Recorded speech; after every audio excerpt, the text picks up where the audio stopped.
Hey viewers, welcome back to our channel. Today, we're delving into a captivating term that is considered as a vegetable. It is a powerhouse of nutrition, packed with vitamins C and K, which are essential for boosting your immune system and promoting bone health. It is cultivated most extensively in China, which is the largest producer of this leafy vegetable.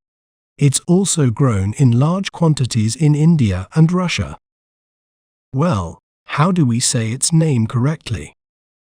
We may pronounce it as cabbage, cabbage, cabbage, cabbage.